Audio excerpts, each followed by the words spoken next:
Bila mana anggota zahir ini selalu taat kepada Allah, selalu menjauhi yang dilarang Allah, maka anggota zahir kita ini sudah jadi hamba Allah.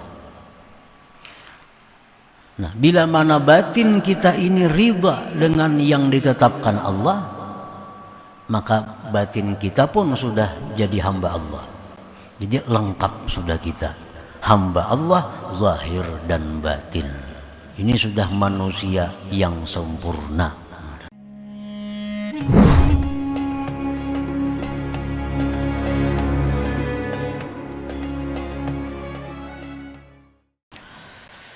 Para muhibbin rahimakumullah, al-hikmatus sabi'ah ba'dal mi'ah minal hikamil ata'iyyah. Qala al-imam Ahmad ibnu Ata'illah Sakandari rahimahullah wa nafa'ana bi'ulumihi wa asrarih. Hikmah yang ke-107 dari Al-Hikam, berkata Imam Ahmad ibnu Ata'illah Sakandari, mata ja'alaka fi zahir mumtasilan li amrih wa razaqaka fil batin al-istislama li qahri faqad a'zamal minnata alaik. Yang artinya, apabila Allah menjadikan engkau pada zahir menjunjung perintahnya, dan Allah berikan engkau pada batin menyerah bagi paksaannya, maka sungguh membesarkan Allah akan pemberian atas engkau. Itulah terjemah yang ke-107 ini. Maksudnya adalah idza waffaqaka fi zahir min a'dha'ika imtisalan li amrihi subhanahu wa jitinaban li nahyi wa razaqaka fi qalbik ar-ridha bi ahkamih faqad manna 'alaikal minnatal 'azimah. Apabila Allah subhanahu wa ta'ala memberikan taufik kepada engkau, maksud memberikan taufik itu memudahkan, memuluskan. Bila Allah memudahkan engkau pada zahir dari anggota-anggota engkau, mata, telinga, mulut, hidung, kaki, tangan,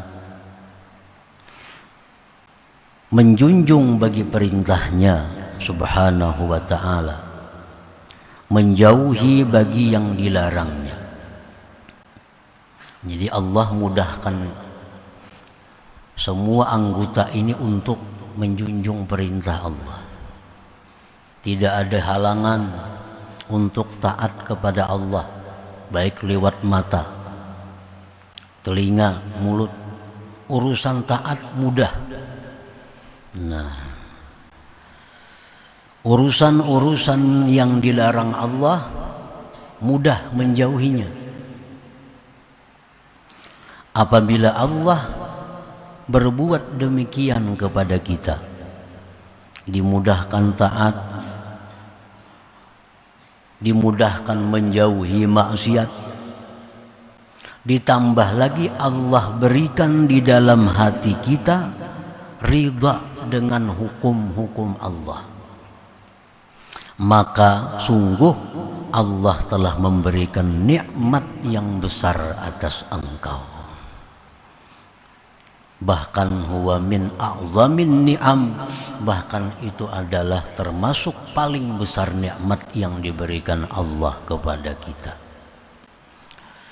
Orang-orang yang tidak ada halangan untuk berbuat taat, tidak ada susah payah meninggalkan maksiat, ditambah lagi hatinya diisi oleh Allah dengan ridha terhadap apa yang diputuskan Allah. Bila kita sudah mampu demikian, berarti kita mendapat anugerah agung dari Allah, anugerah yang sangat besar kita terima dari Allah subhanahu wa ta'ala. Para muhibbin rahimakumullah, di mana nikmatnya itu dikatakan agung, di mana nikmat yang demikian tadi dikatakan besar. Nah, nikmatnya itu haitsu jama'a laka baina ubudiyyatil zahir wa ubudiyyatil batin. Sekira-kira Allah menghimpunkan bagi engkau antara ubudiyah yang zahir dan ubudiyah yang batin. Nah, jadi artinya kita ini sudah zahir batin jadi hamba Allah. Bila mana anggota zahir ini selalu taat kepada Allah, selalu menjauhi yang dilarang Allah, maka anggota zahir kita ini sudah jadi hamba Allah. Nah, bila mana batin kita ini ridha dengan yang ditetapkan Allah, maka batin kita pun sudah jadi hamba Allah. Jadi lengkap sudah kita, hamba Allah zahir dan batin. Ini sudah manusia yang sempurna. Para muhibbin rahimakumullah, alladzi bihi masirta abdan haqiqiyan lillah rabbil alamin, yang dengan dua itu, yang dengan dua tadi engkau menjadi hamba Allah yang sebenarnya, menjadi hamba Allah yang sebenarnya. Para muhibbin rahimakumullah, orang-orang yang seperti ini bukan tidak mungkin berbuat dosa. Orang yang sudah menjadi hamba Allah zahir batin ini bukan tidak mungkin melakukan maksiat, sebab mereka itu tidak maksum, mereka tidak maksumin, mereka bukan nabi rasul. Tetapi mereka-mereka yang sudah jadi hamba Allah zahir batin ini, bila berbuat maksiat, mereka cepat tobat kepada Allah Subhanahu wa ta'ala. Nah, itu artinya mereka ini sudah mahfuzin. Mahfuzin itu untuk golongan orang seperti ini. Begitu berbuat dosa, mereka cepat untuk tobat kepada Allah. Kalau mereka kuat berbuat dosa, tobat mereka lebih kuat daripada berbuat maksiat mereka. Nah, para muhibbin rahimakumullah, jadi jangan dipaham, jangan diartikan bahwa orang yang sudah sedemikian kada berbuat dosa. Bukan demikian. Mereka mungkin berbuat dosa, bisa berbuat dosa. Seperti Imam Junaid al-Baghdadi berkata, beliau ditanya oleh orang, ayaznil arif billah, wahai Junaid al-Baghdadi, apakah mau berzina orang yang sudah ma'rifat kepada Allah itu? Ayaznil arif, apakah bisa berzina orang yang sudah ma'rifat? Imam Junaid menjawab, beliau mengatakan bahwa ma qaddarallah kan, sesuatu yang ditakdirkan Allah terjadi. Wa kana amrullah, itu adalah perkara Allah makdura. Jadi artinya orang yang arif billah, orang yang ahli ma'rifat, mereka bukan tidak mungkin berbuat dosa. Tetapi kalau mereka itu berbuat dosa, cepat kembali kepada Allah, dan lebih daripada perbuatan maksiatnya itu tobat mereka. Nah, para muhibbin rahimakumullah, yang dihindari oleh mereka ini adalah al-israr alal maksiat. Nah, mereka kada mungkin, mereka tidak akan mungkin mengekali dosa. Misalnya orang yang ahli takwa, penjudi, penjina, peminum, pendusta, nah itu kada bisa. Tapi kalau sekali-sekali terjadi dosa kepada mereka, itu bisa terjadi. Tetapi mereka cepat tobat mereka kepada Allah Subhanahu wa ta'ala. Para muhibbin rahimakumullah, zakara al-imam fi hadhihi al-hikmah wasfaini min awsabil ubudiyah. Imam Ahmad Ibnu Athaillah menyebutkan dalam hikmah yang 107 tadi dua sifat dari sifat-sifat kehambaan.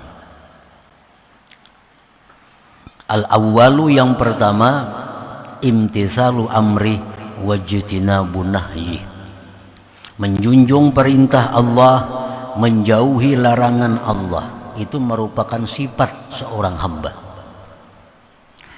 Asani, yang kedua, ar-ridha bima qadallahu bih, ridha dengan apa yang ditentukan oleh Allah Subhanahu wa taala.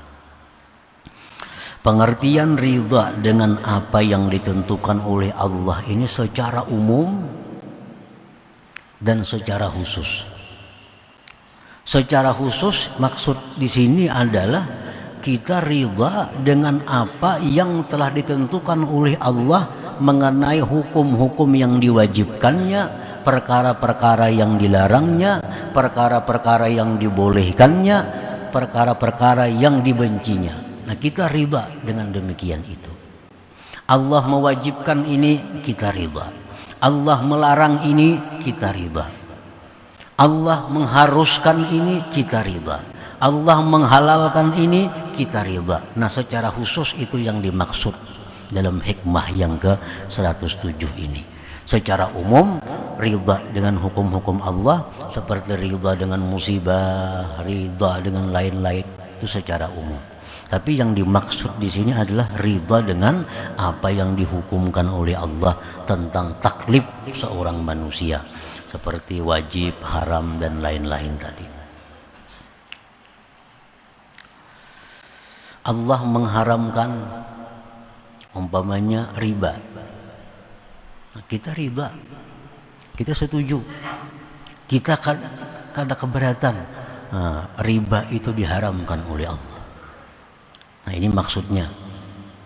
Allah mewajibkan zakat, zakat emas, zakat uang 2,5%. Kita riba. Sedikit pun dalam hati tidak ada keberatan untuk mengeluarkan zakat itu. Nah, ini ridha dengan hukum Allah. Kadang di hati, banyaknya zakatnya ini bilang, nah, mana zakat, mana pajak, pulang macam-macam. Jadi di hati ini ada semacam berat melaksanakan hukum Allah. Nah, ini ngarannya kada ridha lawan hukum Allah. Seorang hamba Allah, apapun yang dihukumkan Allah, ridha dengan senang hati.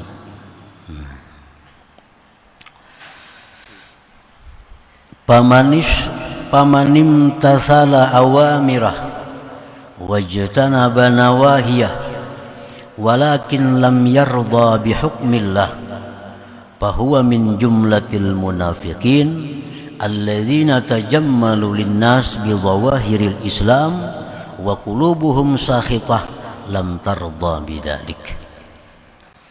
Barang siapa yang menjunjung perintah-perintah Allah, orangnya sembahyang, puasa, zakat, haji, silaturahim, wajtanaba nawahiyah, dan dia menjauhi yang dilarang Allah. Dia jauhi zina, dia jauhi riba, dia jauhi qat'ur rahim, memutus silaturahim, segala maksiat dijauhinya. Tetapi dia tidak ridha dengan hukum Allah itu. Inya sembahyang, hatinya ini sangkal sembahyang ini sebenarnya. Inya berzakat, hatinya ini kada plong mengeluarkan zakat itu. Hatinya membantu orang terpaksa.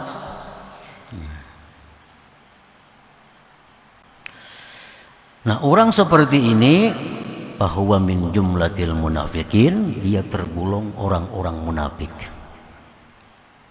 Itu tergolong orang-orang munafik. Alladzina tajammalu linnas bi zawahiril Islam, orang-orang munafik itu mereka berelok-elok bagi manusia dengan zahir Islam. Orang munafik itu sembahyang. Orang ke masjid juga. Cuma orang munafik ini, ujar Nabi, sembahyang berjamaah juga. Cuma ada dua sembahyang yang orang munafik itu sulit berjamaah, subuh lawan isya. Orang munafik tuh berat untuk sembahyang subuh tuh berjamaah lawan sembahyang isya. Kalau sembahyang lain berjamaah, zakat bayar zakat. Nah, tetapi wa qulubuhum sakhitah, hati mereka itu benci, tidak ridha dengan demikian itu. Mereka hanya menampakkan keelokannya kepada manusia. Nah, jadi berselamatan supaya dianggap orang baik, memberi makan orang supaya dikatakan orang ini ahli sedekah misalnya. Nah, berbuat kebaikan ini supaya itu. Jadi tujuan mereka itu hanya berelok-elok untuk manusia, sedangkan hati mereka tidak suka dengan hukum Allah yang demikian itu. Nah, ini orang munafik. Ini bukan hamba Allah yang sebenarnya. Jadi orang munafik itu di zaman Nabi, mereka sembahyang berjamaah, tapi karena habis sembahyang berjamaah, mereka mencaci maki hukum Islam. Apa Islam langkah ini? Apa Islam langkah ini? Terang-terangan mereka karena mampu menghadapi Nabi dan sahabat. Jadi secara zahir mengikuti apa-apa yang diadakan oleh Rasulullah. Nah, para muhibbin rahimakumullah, qala Allah Ta'ala fi haqqihim, Allah berfirman tentang orang munafik, innal munafiqin fid darkil asfal minan nar.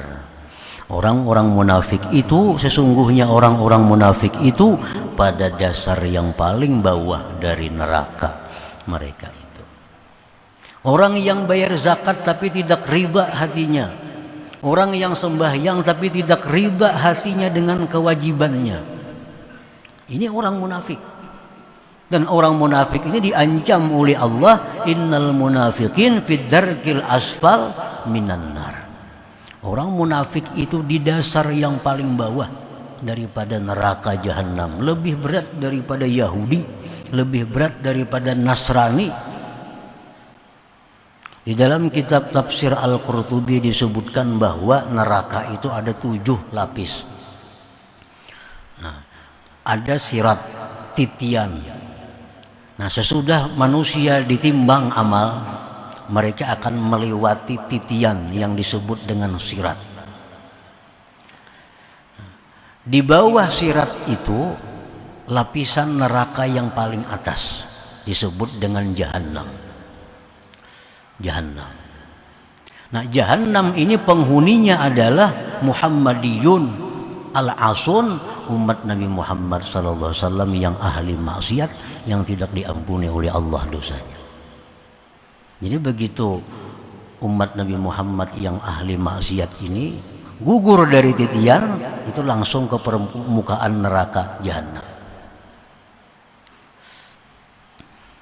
Nah, di bawah neraka jahanam itu ada lagi Laza, nama neraka nih. Artinya begitu terjun dari sirat, ini orang kada singgah di jahanam, turun lagi ke bawah.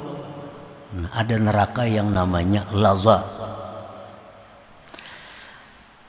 Nah, sesudah Laza di lapisan bawah yang ketiga ada lagi neraka yang namanya itu Hutamah. Wa ma adraka mal hutamah. Nah, ini jauh ke bawah lagi nih. Lapisan yang keempat di bawah lagi ada neraka yang namanya Sa'ir. Yang kelima di bawahnya lagi ada neraka yang namanya Sakar.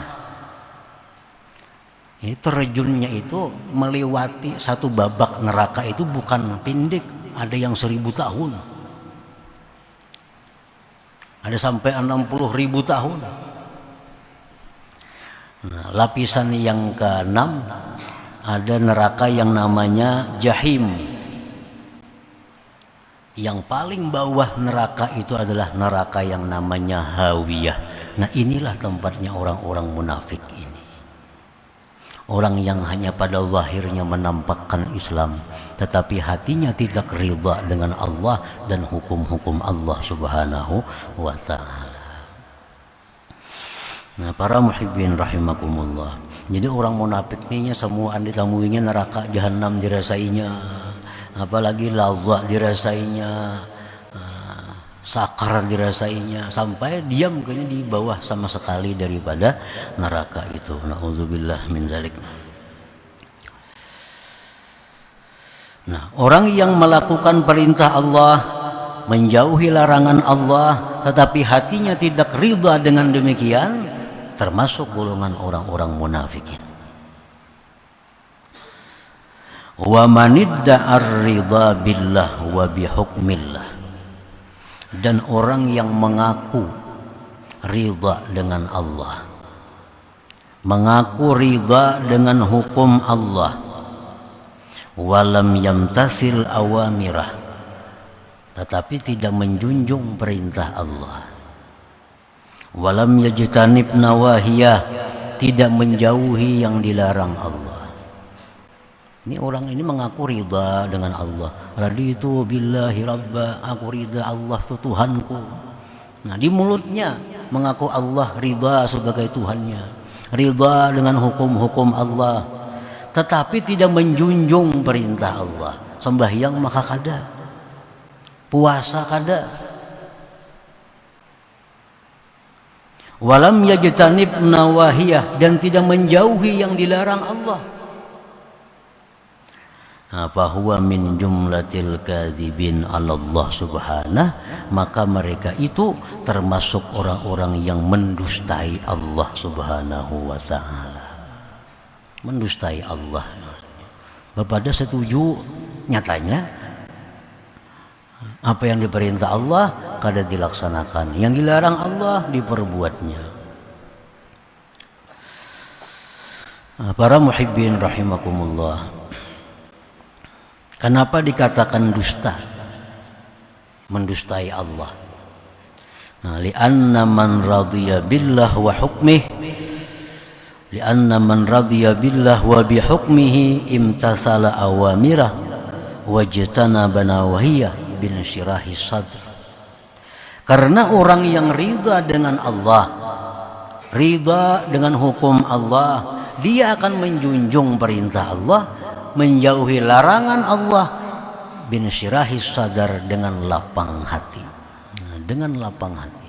Kalau kita ridha dengan seseorang, ridha dengan perintah seseorang, tentu kita melaksanakan dengan lapang hati, kada ada berat, kada ada terpaksa lagi.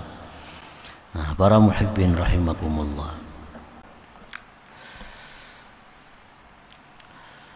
Qala ta'ala fi haqqihim, Allah berfirman pada hak orang-orang yang mengaku ridha kepada Allah tapi nyatanya kadang menjunjung perintah Allah.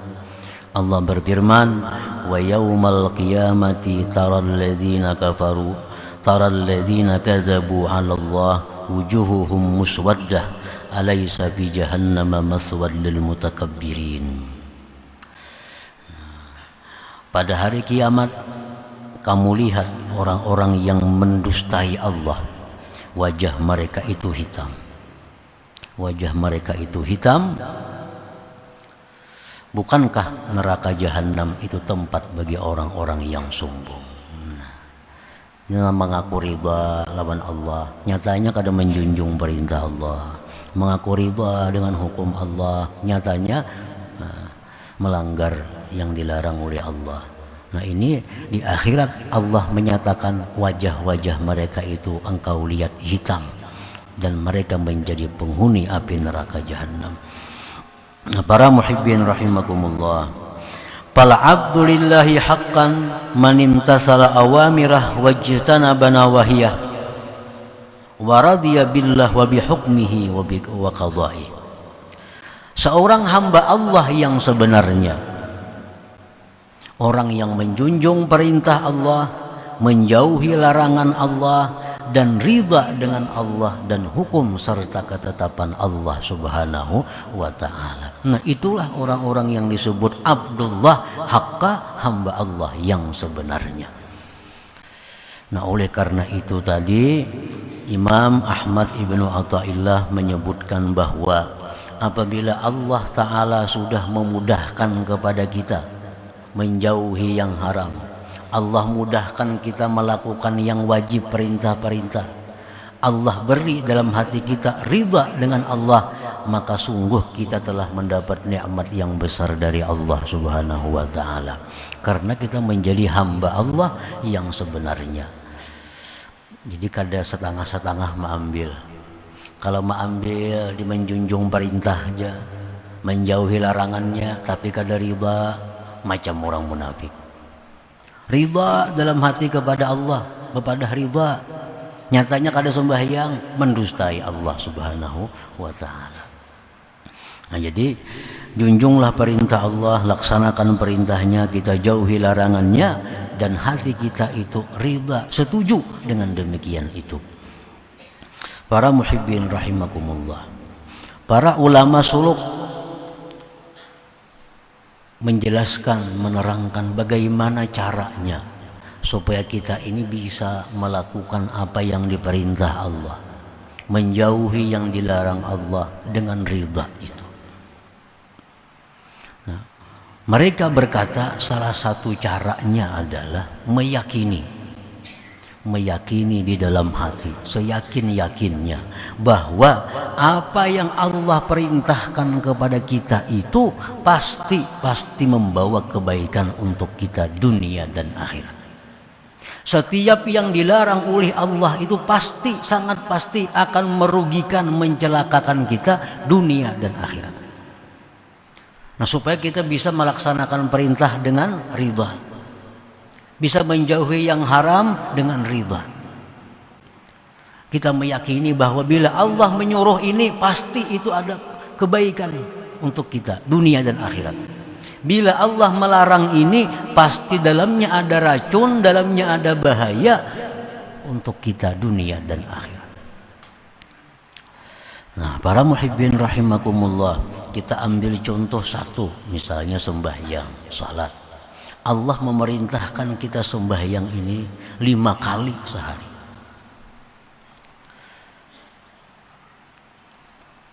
Itu bukan sesuatu hal yang berat dilaksanakan apabila kita menjadi hamba Allah yang sebenarnya tadi. Nah, kita mesti meyakini bahwa sembahyang fardu 5 waktu ini adalah membawa kebaikan, sangat kebaikan kepada kita dunia akhirat. Bila mana kita melalaikan sembahyang, apalagi meninggalkan sembahyang, itu pasti ada bahaya yang akan kita terima baik dunia atau akhirat. Jangan ragu-ragu lagi. Bila kita melalaikan sembahyang, itu pasti ada bala, ada bencana yang akan menimpa kita baik di dunia maupun di akhirat. Itu mesti yakin, seyakin-yakinnya. Nah, bila kita sudah yakin demikian, maka sembahyang itu bisa dengan senang hati kita lakukan, bisa dengan lapang dada kita lakukan, dan tepat pada waktunya. Nah, asal meyakini dulu, meyakini. Kenapa kita aktif minum obat tuh? Pagi minum obat, habis makan minum obat, siang minum obat, malam minum obat lagi. Karena kita meyakini apa jar tukang obat itu. Kita meyakini ujar dokter tuh bahwa obat inilah penyembuh engkau. Lalu kita minum obat.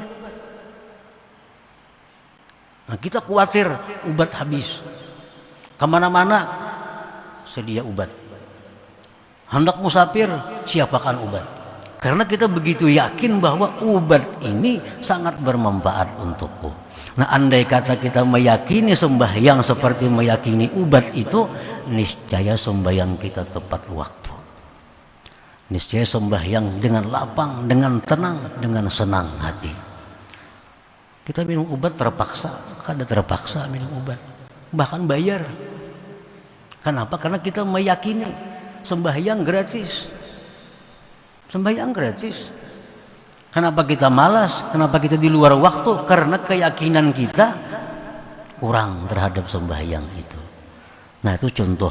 Jadi bahwa setiap yang diperintah Allah pasti membawa kebaikan, membawa ketenangan, membawa kebahagiaan ke dunia dan akhirat.